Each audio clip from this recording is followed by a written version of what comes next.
Hello, greetings to you all. Welcome, welcome, welcome. I'd like to extend a warm welcome to our visitors and viewers tapping into this week's Black Mental Health Matters show, where we engage in conversation to deepen our learning about mental health challenges that are impacting the Black global community. I am your host, Rihanna Ebanks Bab, and today we will be delving into discussion about depression and poor mental health in teenagers. So make sure you like, comment, share, and subscribe, and stay tuned because I will return and introduce our amazing panel. See you shortly.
Hello, hello, hello. Welcome, welcome, welcome. Those of you that missed my intro first time around, my name is Rihanna Ebanks Bab, and I'm your host today for this week's show of Black Mental Health Matters. We will be discussing depression and poor mental health in teenagers. And we will be joined by our first guest, Jarrell Bempong, who specializes in psychotherapy that is culturally conscious, specifically for Black Brits living in the UK. I will bring on Jarrell as our first guest. Welcome, Jarrell. How are you doing today? I'm good, thanks. How you doing? Wonderful, wonderful. Thank you very much. And welcome to the Black Mental Health Matters platform. Please introduce yourself to our guests and our show. Well, firstly, thank you for having me. It's an honor and a pleasure. So I'm Jarrell Bempong, and I'm a psychotherapist, a speaker, and a trainer. And I focus on working with exclusively Black people because I believe that we're the most underserved cultural group in the UK, and that's my passion. So that's what I do. Amazing. Thank you. And welcome to this space. Next up, we have Jasmine James. And Jasmine is a mental health enthusiast and a therapy student. I will bring on Jasmine just now. Hello. Hi, Jasmine. How are you? I'm doing well. Thank you. How are you? I'm well, thank you. Thank you very much. And again, please introduce yourself to our viewers and our guests. Hello, everybody. My name is Jasmine James. I'm currently a student studying holistic mental wellness, and I'll be going on to study licensed clinical psychology in the future. I currently work with Black people as well with just learning about mental health in our communities. I worked in a school for a long time, so I was definitely working with a children population, but now I'm going to expand that and work with people my age and older as well. Amazing, amazing. And welcome to Black Mental Health Matters. Next up, we have Bosede Oyelakin. And Bosede is a mental health counselor who specializes in psychotherapy for men, women, and children. I'll bring on Bosede now. Welcome, welcome. Can you hear me? Yes, hi Rihanna. Wonderful. Welcome, Bosede. Please introduce yourself to our viewers and our guests today. Thank you very much, Rihanna. My name is Bosede Ilaki. I'm a mental health therapist, and I provide mental health services to men, women, and children. Amazing. Thank you very much. And we are also going to be joined by Abby Oni, and she is a psychotherapist and trauma therapist who works with adults overcoming childhood trauma. And welcome to the space, Abby. Please introduce yourself to our viewers and guests. Hello, Rihanna. Good evening from here. My name is Abigail Uni. I'm a psychologist in training with focus on clinical and health psychology, a psychotherapist, as well as a trauma therapist working with adults in relation to childhood trauma, PTSD, depression, as well as life issues. Glad to be here. Thank you very much. Thank you.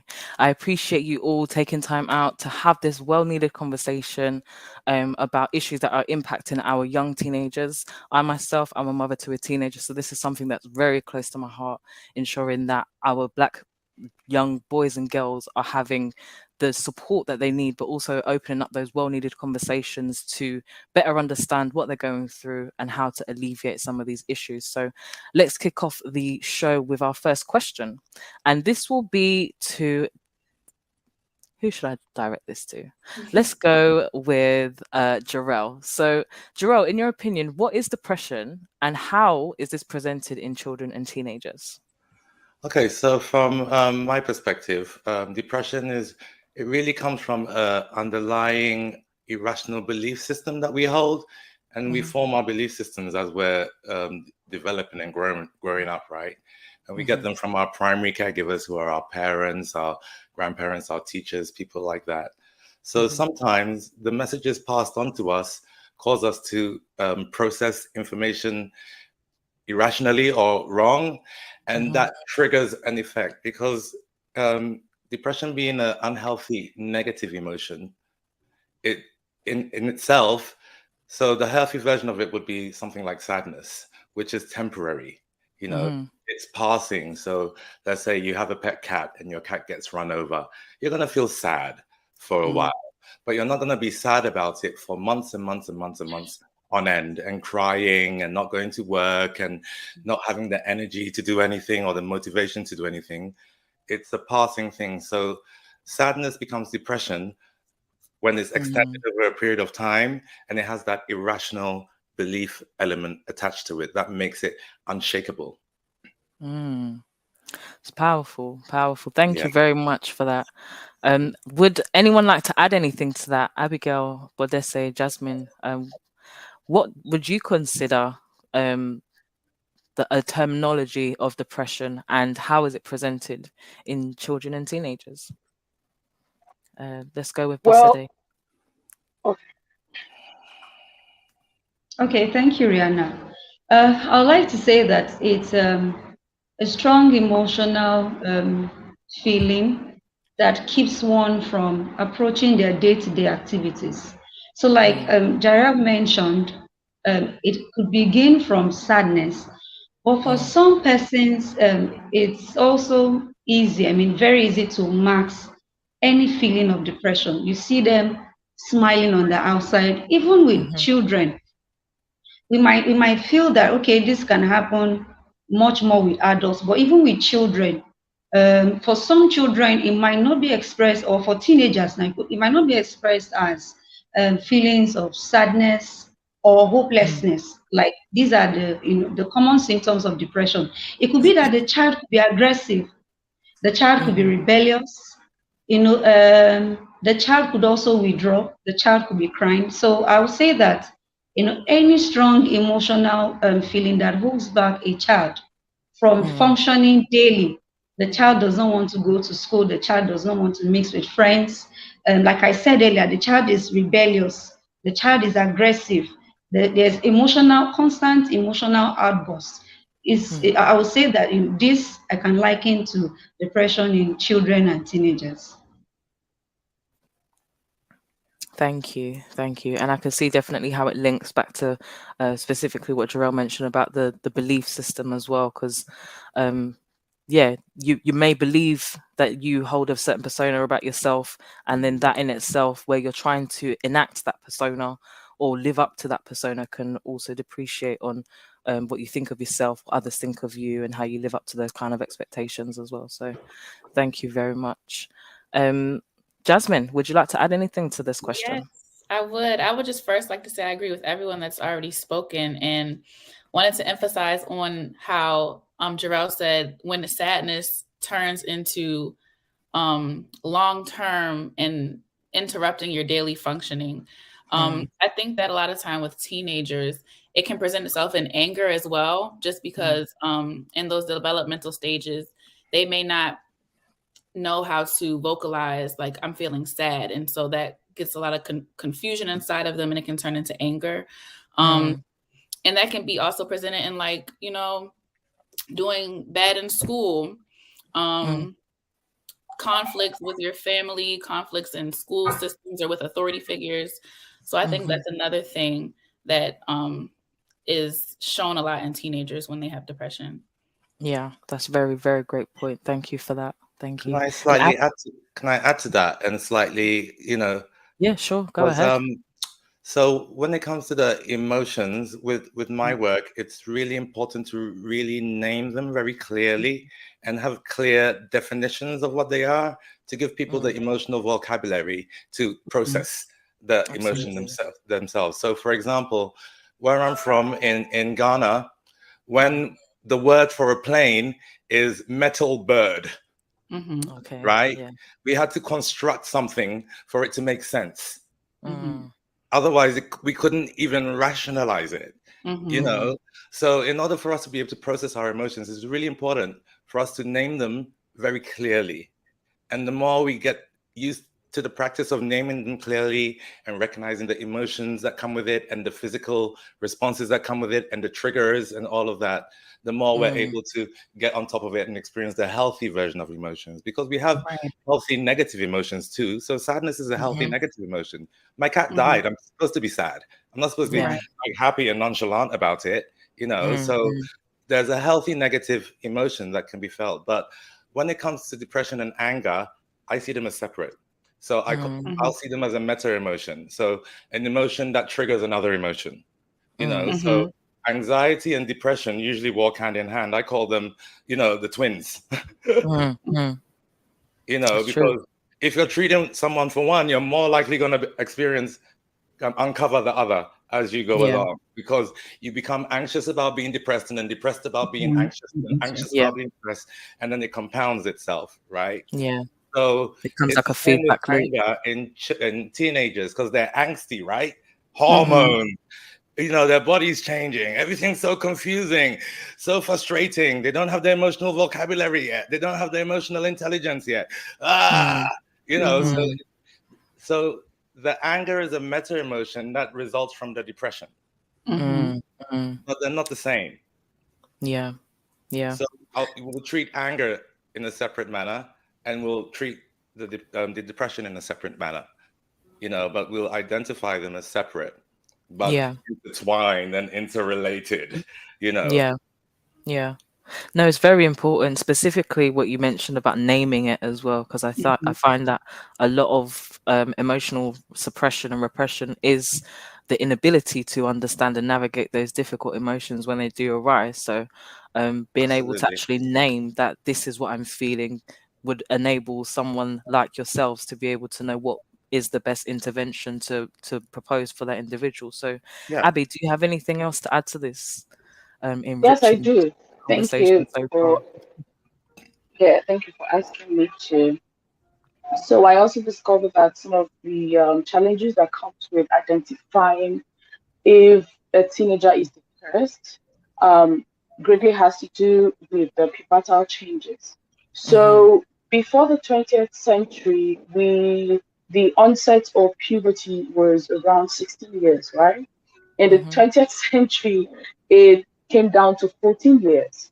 And now in the 21st century, we're dealing with 8-year-olds dealing with puberty, having bodily changes. And as such, with all of these ranging hormones, it's quite hard for them to actually understand how they feel. So a lot of emotions get mixed up, like Jarrell said, and naming or labeling each of these emotions help to for them to understand what's going on. But now the role of the parent is important in this regard. And I have to say this because if they don't find an enabling environment to actually express themselves, if they don't have an enabling environment to showcase their emotions, whether they want to withdraw, whether they want to talk to someone, whether they are sad, or they don't feel like playing or doing anything, an enabling environment will let the person, the caregiver, to observe and know that something is wrong somewhere. So at the end of the day, we're still going back to, the home where they're coming from. And we just hope that the parents, will observe and identify that there's something going on, and they can differentiate between the regular reaction and emotions that comes with puberty and being a teenager with the other ones that are much more deeper. Example, Daryl said, like losing a cat. But you lost your cat, and then you're thinking about it. Okay, I'm sad. Maybe 1 or 2, 3 days you should be fine. You could also get a replacement. But when it's something that lingers for weeks on end and it's irrational, and it's not just affecting you, your daily activities, it's affecting the people around you, then you know that something is wrong. And then clinically, of course, we have to observe the symptoms 6 weeks and above.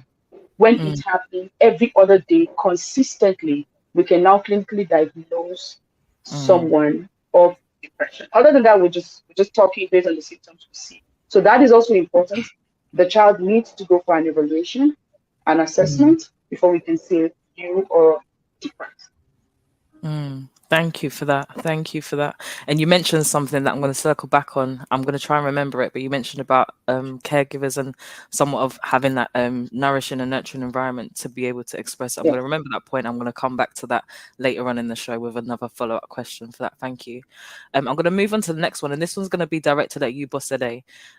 What are some of the main issues that you're seeing that are impacting Black children and teenagers at the moment? Okay, thank you, Rihanna. First off, I will say body image, the ability to understand, the changes, because of course it's adolescence, it's puberty, and a lot is going on mentally and emotionally. So, and then some of these changes play out in the, in their body, like in their growth, the ability for them to understand. 2 years ago or just last year, I was this height, and I can see changes all over me. Maybe my voice has changed for a boy child, and then for the girl child, I'm becoming more curvy and all that. So the ability to deal with this is usually a challenge for adolescents based on my experience, and peer pressure, or I would say acceptance by their friends, or the ability to mingle with their friends. So now as children, let's say from age 10 downwards, children are friendly practically with everyone, I would say. So, but from adolescent stage, from puberty, you find out that they want to be selective. They want to be careful the kind of friends that they keep. And they want to be careful with the kind of children they identify with. This could be based on their interest. It could also be based on the fact that they have observed these changes. The kind of thoughts they are beginning to have is different from the thoughts that they usually have when they were children. They are more careful about their looks. They are more careful about who they roll with, who they mix with. They are more sensitive to what you say to them. Or like children that, okay, after crying, they might forget about it, but they are more sensitive. If you talk about their body, if you talk about their academic performance, so all of this, I would say, affects adolescents. It affects them, and these are the changes these are the challenges rather that I would say they battle with. And of course, the fact that some children cannot understand why they will be in an environment in a school where their parents cannot afford. I would always say that. I saw that as a lot working as a school counselor. I mean, the segregation is there. We know that we are all in the same school environment. I mean, this school is for the high class, but we also know that we still have, we have circles, we have, people that their class is actually higher than others.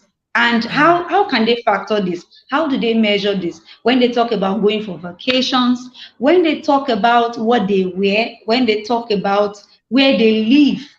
So I live in Nigeria. I'm in Nigeria, and then I'm based in Lagos. So we have some places in Lagos where you know that people who, I would say, they are the high caliber, or the celebrities, they live in these places.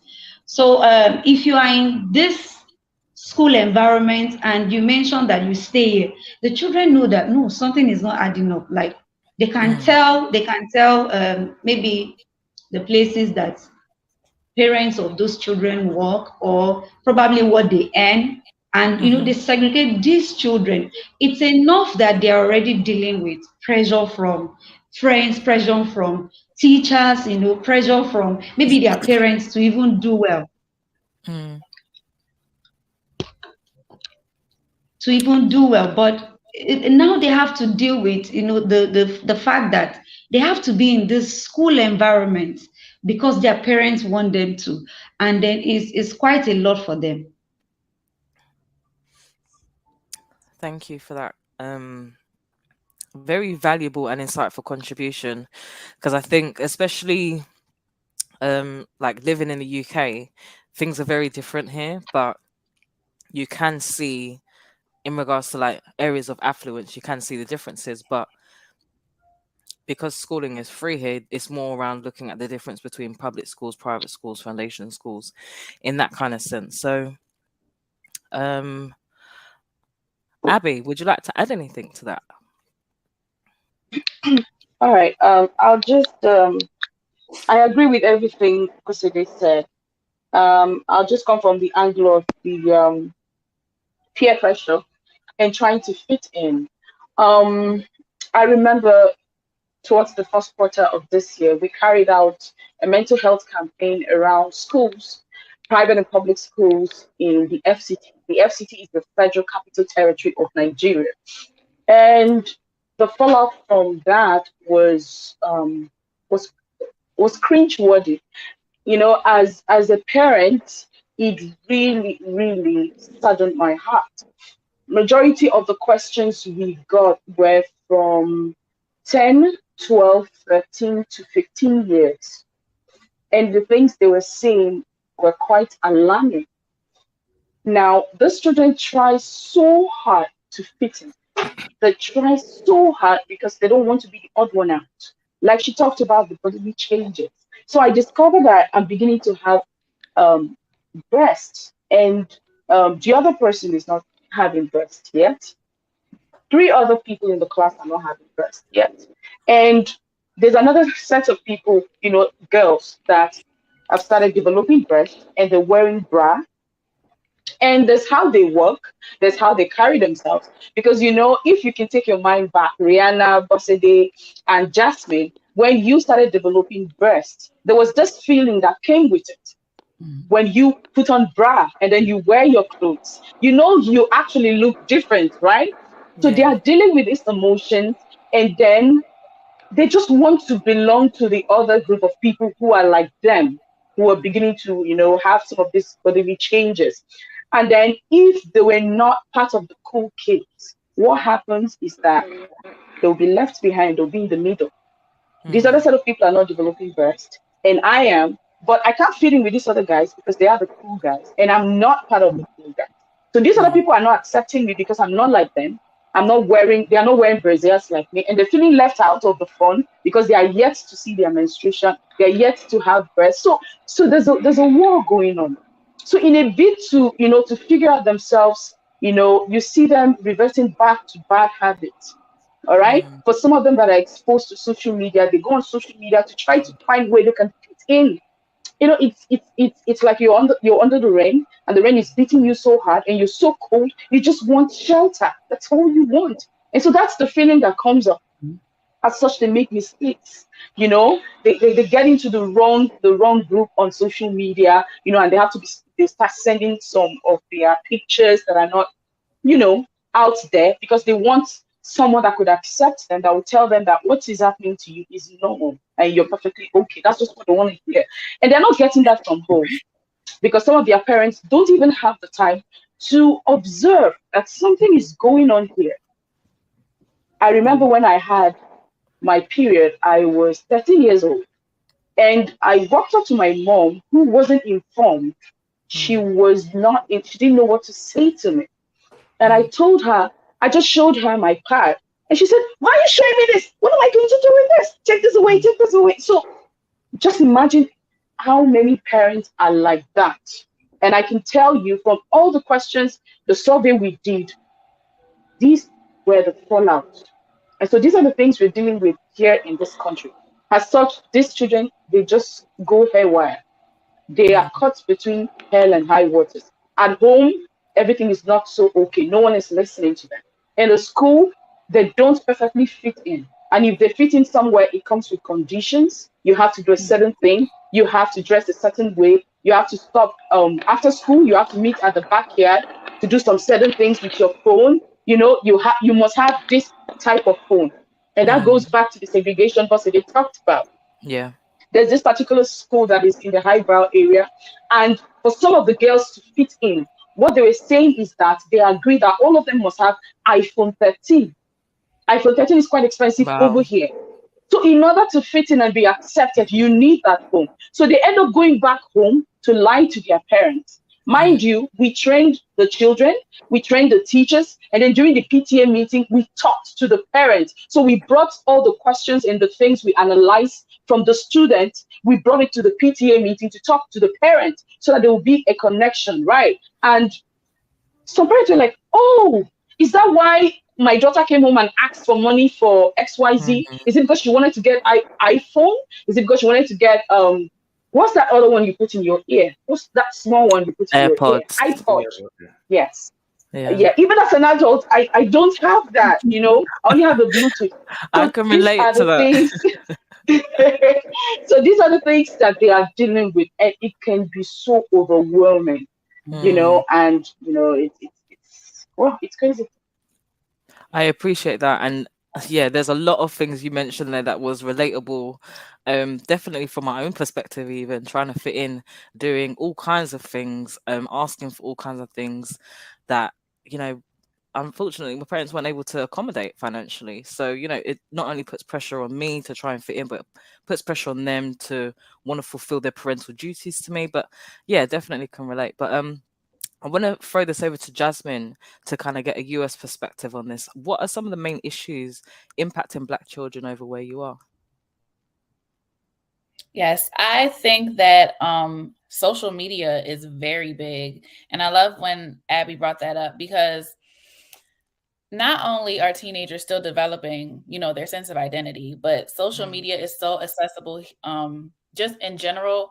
Like, I see 6-year-olds knowing how to get on iPads and get on Instagram and TikTok and stuff. So in the teenage years, you're forming your sense of identity, and you're also on these social media apps where you have a subconscious type of comparison, whether, you're trying to or not. You're on there 24/7. You're seeing other people. You're saying, "I don't look like that," or "I don't dress like that," or I can't afford that type of outfit or that type of hairstyle. And it makes you feel some type of way. It'll make a young person say, "Well, I guess I'm not accepted if I don't have this, or I don't fit in if I don't have this." And you see people all over the world in different social groups that aren't like you. And I think that's a very big impact on social media, especially if it's not regulated.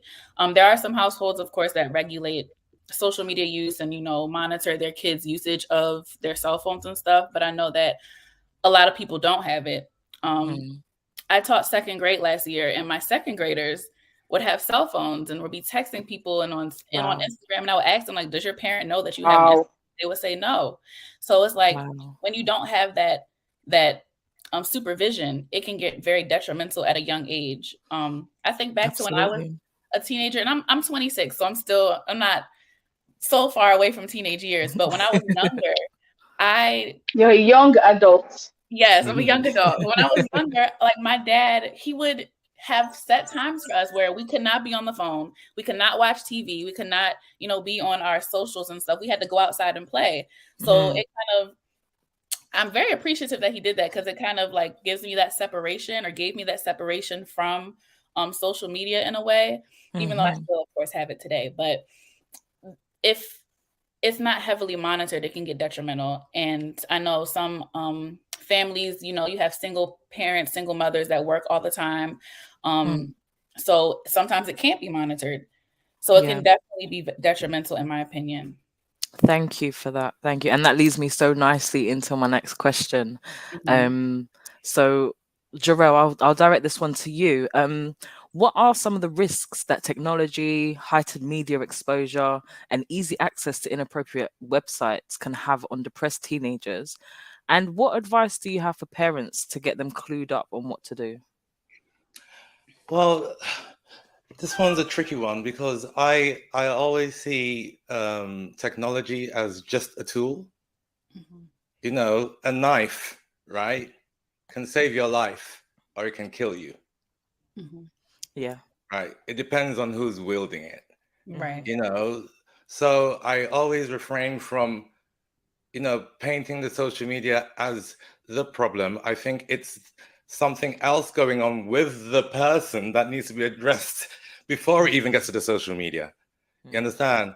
And I think that comes from a generational degradation, of the Black identity, which has been handed down from ancestors down over hundreds and hundreds of years, that has never been really and truly processed or addressed, and that coupling with the idea that the mental health system was created not for Black people.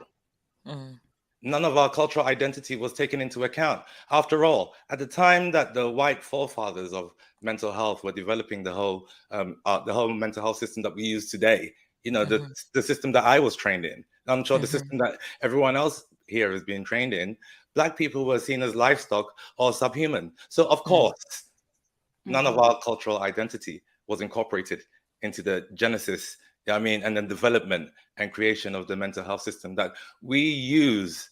We're trying to use and adapt to support our Black people, our Black brothers and sisters. So I think the problem goes deeper. The social media is just a conduit, because after all, I use social media, and I would love children to go onto my social media and read it up, because it's about empowering them and letting them know that, their cultural identity too is important. So in that sense, is the social media bad or good? So it's about, that's where the parents can come in, because parents, it takes the parent to identify their own trauma that has been passed down from their parents, coupled with the lack of emotional intelligence to express themselves or express what they're going through, coupled with the communal, the communal kind of living system that Black people often have amongst us, where there's no such thing as an individual. So you're depressed. Oh, you're so lazy. Oh, you're so useless. Oh, you're so spoiled. That's usually the response to depression. I remember asking my mom and my grandma and my aunt and every, older generation Ghanaian woman that I could find. You should have seen me making all the calls. And I was like, what is the word for depression? Because I speak the language fluently. But I didn't know the word for depression. And every word that these people gave me was stuff like sadness, laziness, low energy. But that just belittles the whole thing completely. Because if you see it like that, then there's no hope to even begin to address the problem. So that's why I mentioned before, there's not even a word for the condition in our local dialects as Africans. And that's beautifully coupled with what you said at the beginning about being able to name the pain, I guess, or name the emotion. And Yes. if there isn't the language in your dialect to be able to even do that, how are you meant to be able to name it? Right. So these children are going on social media with their personal trauma from their identity crisis. They're suffering anxiety because their anxiety is fear of the future. Right? And their future is uncertain. So they're anxious already, right? And then they're sad over a long period of time because of their anxiety, right? And the other things going on as well. And then all of these emotions are triggering them to act in a way that sometimes is, goes against the grain of people. So they get a negative response that they take as an attack on their personal domain. So they become angry about it.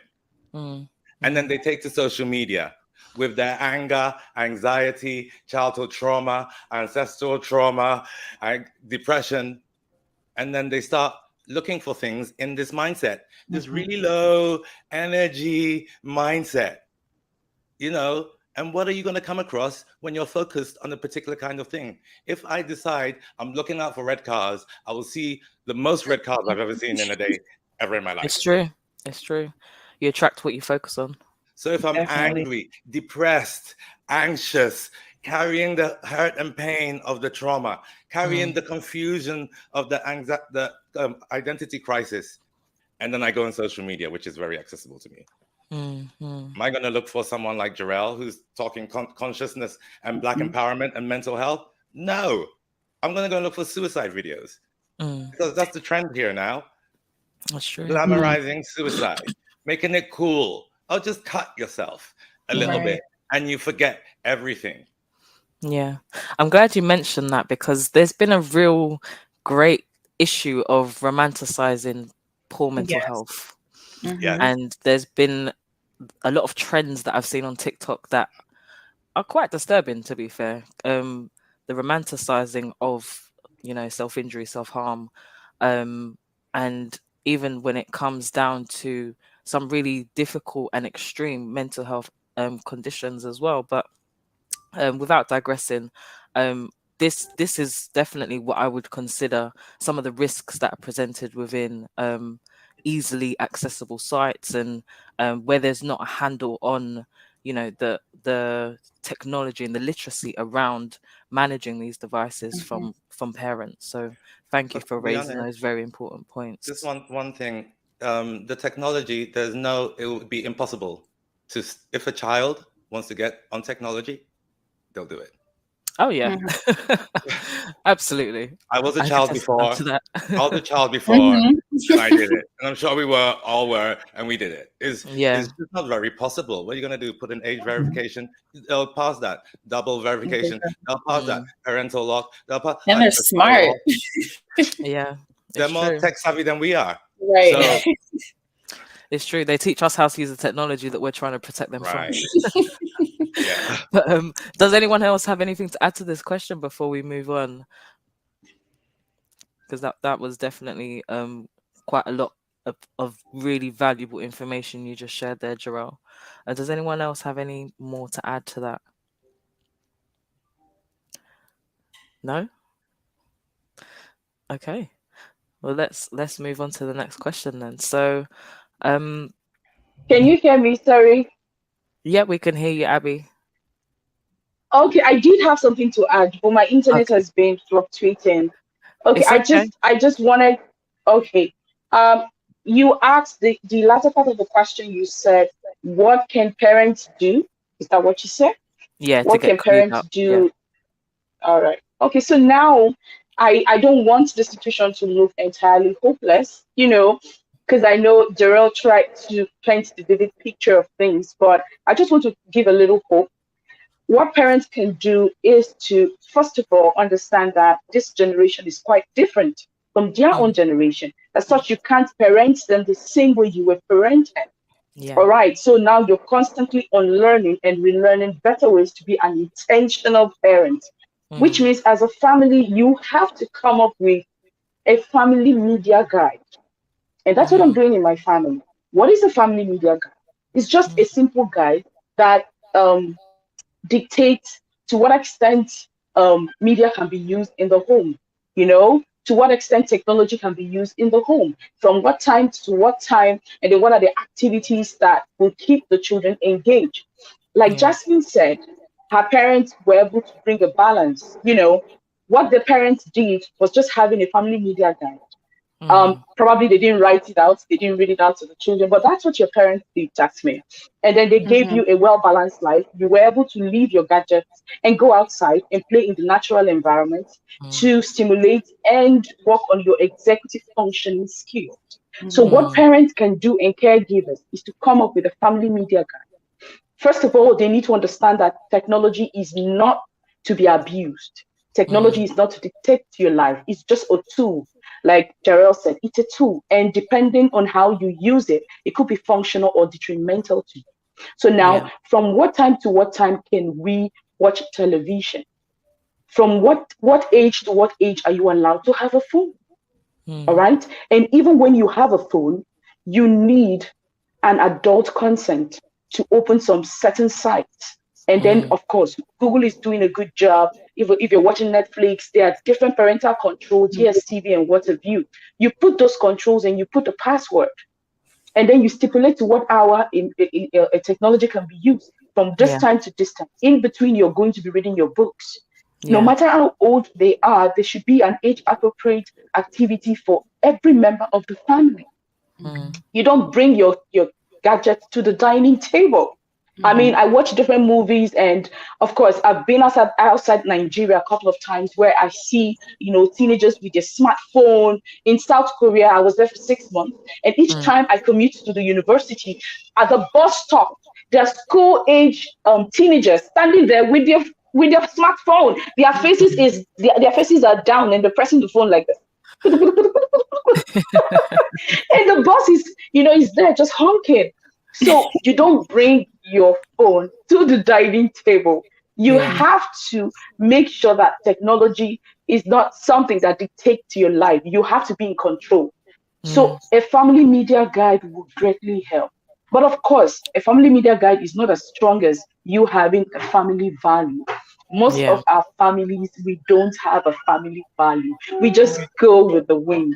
We wake up, everybody have breakfast, go to school, I go to work, I come home, I cook. There is no purpose. As such, we're not intentional. We don't know where we're headed as a family. We don't have a family goal. We just believe we're existing in the world to eat, sleep, wake up, and repeat, rinse and repeat. So that has to change.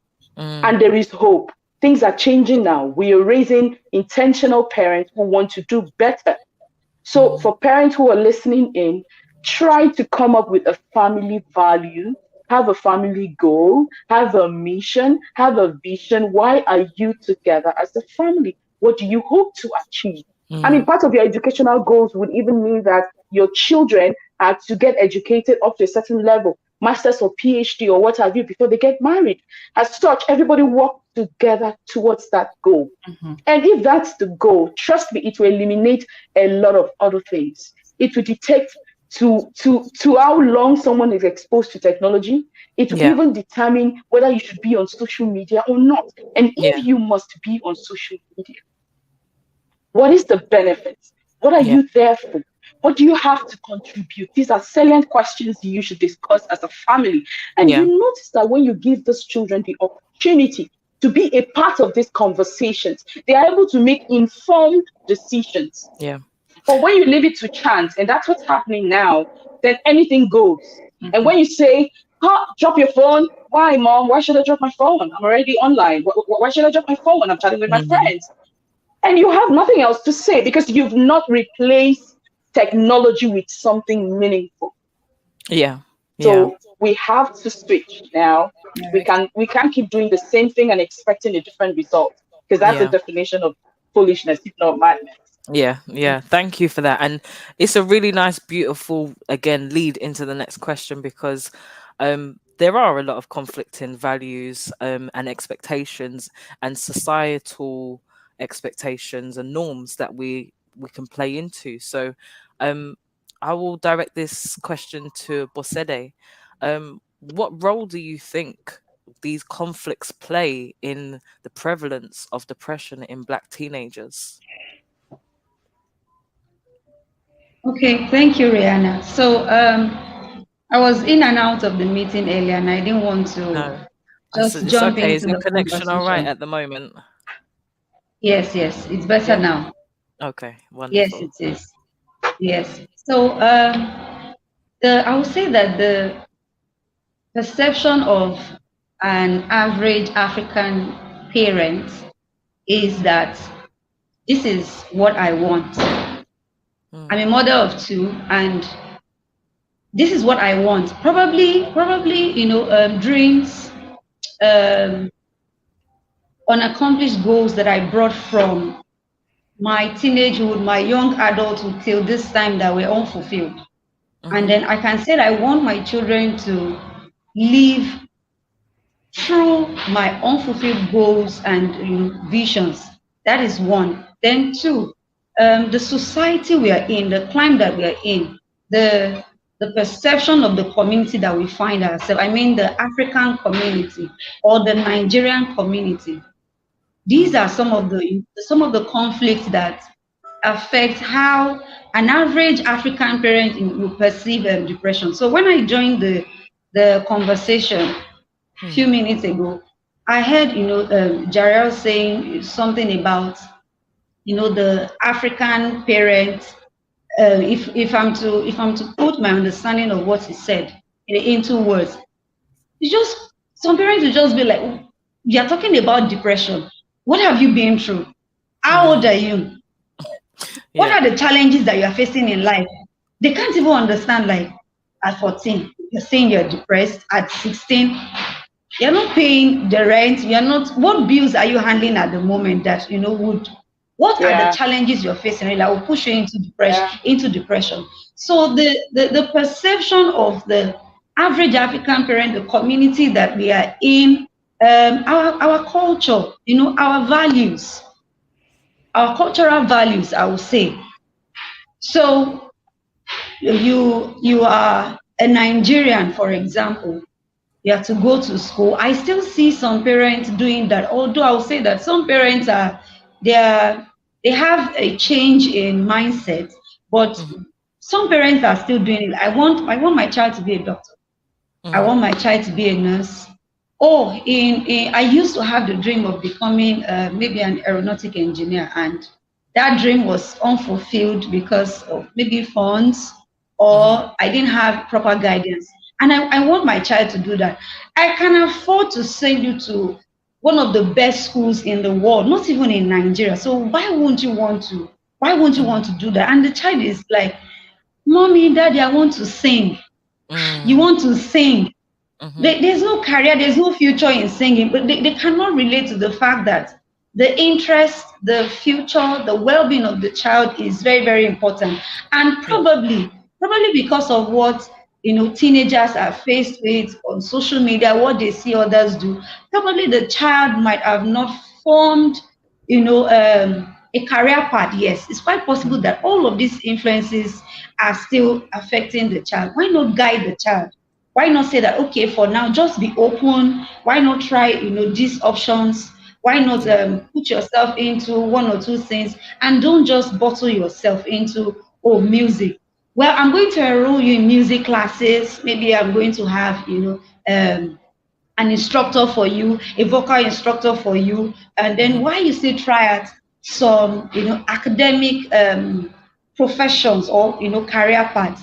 But it is oftentimes like, it is what I want. I'm the one paying the fees, I'm the one that is going to pay the fees. I'm the one that's going to send you to school. And even the people around, the members of extended family, the immediate community, they're like, your father, your parents, this decision is like the best. You're even lucky. You're lucky that your parents are thinking, towards this line. Why not follow this? Why not go along with what your parents, want? So Yeah. all of these are some of the, the conflicting values that we have that I can say that lead an average Nigerian child, an African child, I would say, to depression. Mm. And do you know what's strange? I can definitely relate to a lot of that because I find creative arts as somewhat of a taboo when it comes down to education and it being a formal education.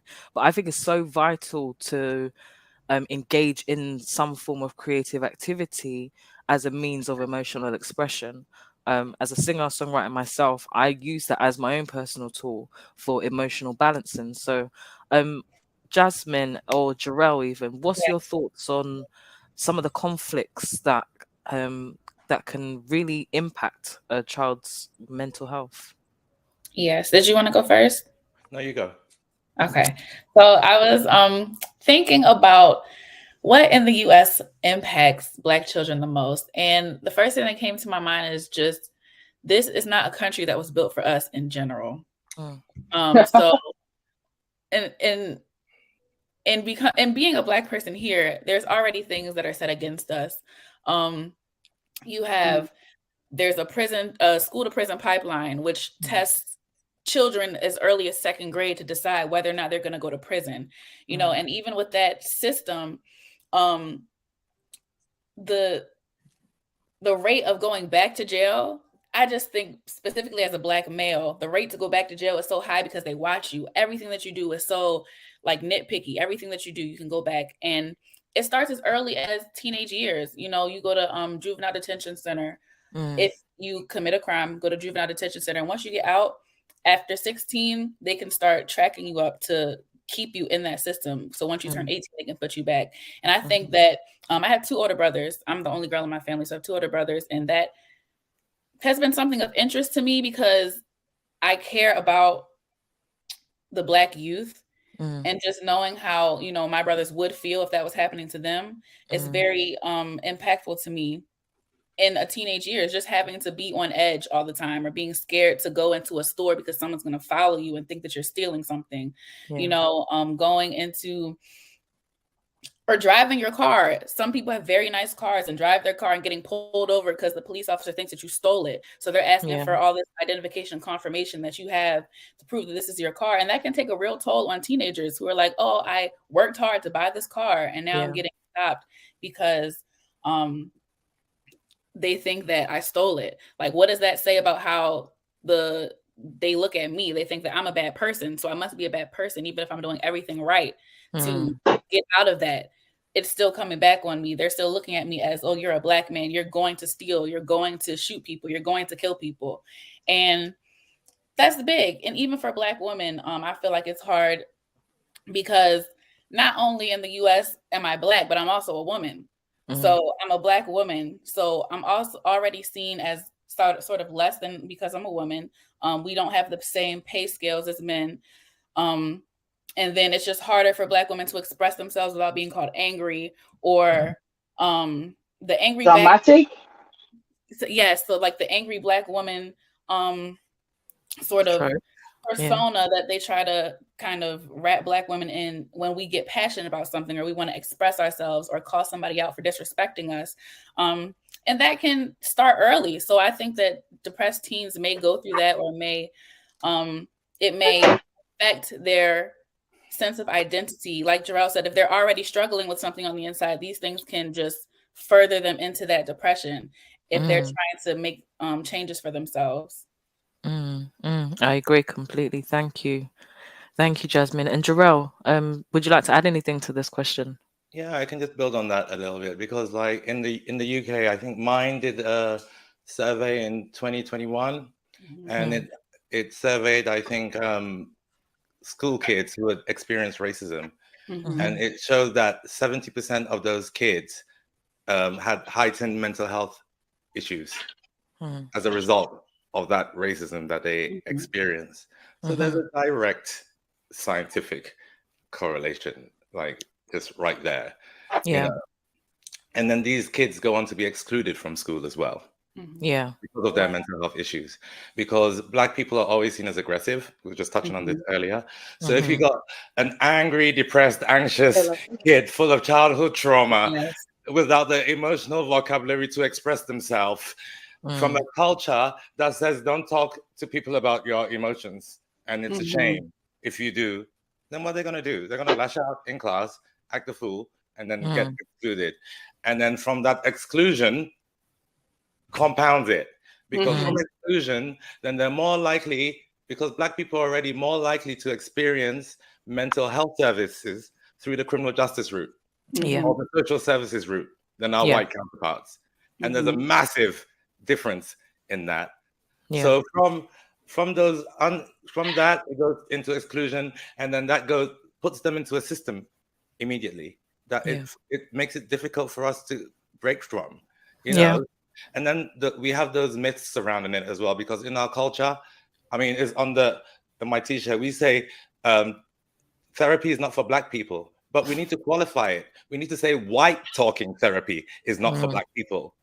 Because if we just say therapy is not for Black people or therapy is a white thing, then that's what perpetuates these cycles. You know, and if these systems and institutions were once used as tools to oppress us, and they haven't been, you know, revolutionized or updated or made equal or fair, then it just, you know, you can see a sequence of events happening, you know, and a chain that can't be broken, because we just get sucked back into it, because we learn our culture from our parents and our family and our community, and our culture is an intrinsic part of our identity. We can't separate that.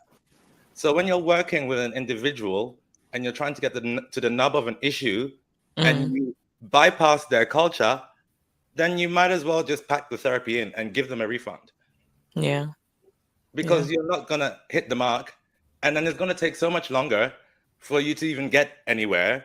And meanwhile, these people come from lower socioeconomic statuses already. So it's further excluding us from therapy again, because we can't already afford it. But it takes longer because we have to explain it to the white therapist. And that's the UK. Luckily, Nigeria and Africa is a different situation. You've got that cultural consciousness down. But over here, as a Black person, you're more likely to experience racism or stereotyping or microaggression in the therapy room. I experienced it personally about 3 or 4 times from different therapists, calling me aggressive, you know, ending therapy abruptly after the first session and saying, not giving me a reason to work with me again, you know. So until these things are highlighted, you know, because if I wasn't trained to be a therapist whilst all of this happened, I would have stuck to the myth that, therapy is a white people thing. Because I just tried it and that was horrible. Right. Yeah. And the woman who was asking me these probing questions was a white woman who didn't get me at all. So I spent most of the therapy session explaining myself to her. Yes. Who's got time for that? Can I say something? Yeah, please do. I think that's so important what you just said about your therapist understanding you, because I think that all Black people should have Black therapists, because there is little to no way that you are going to come into a setting with a white therapist and you are going to get that immediate empathy and that immediate understanding and be able to hit the ground running with talking about your feelings and what you're going through from a cultural background, and have that progression with a white therapist, in my opinion. Yeah, I agree. And I know that you know, Jarrell has it on your website. I'm not even going to try and quote it, but I know that it's on your website. But it's one of those things that I'll get you. You don't have to go through the cultural nuances. I will just understand from a place of knowing and understanding. I've kind of summarized it there, but I remember seeing it on your website. You nailed it. I use that version instead. Sounds like something I would love to adopt, Joel. You could drop a link to your website. Karen is Karen. Yes, please do. Yeah, it's very true. And I think, you know, because we are, and I can speak from a person that is in a predominantly white country, that being in this country, you know, by default minoritizes us. But it's very hard to find safe spaces to be able to speak about culturally specific issues that we may be facing, or even just general issues that impact us differently because of our culture, and be able to have that immediate connection, and sound advice that is culturally appropriate, culturally sensitive, culturally relevant, to be able to have any meaningful impact in your life. So I'm going to move on to the next question now, and this one is going to be directed at Abby. Where do the differences lie in intergenerational understanding and acceptance and knowledge to address depressed teenagers?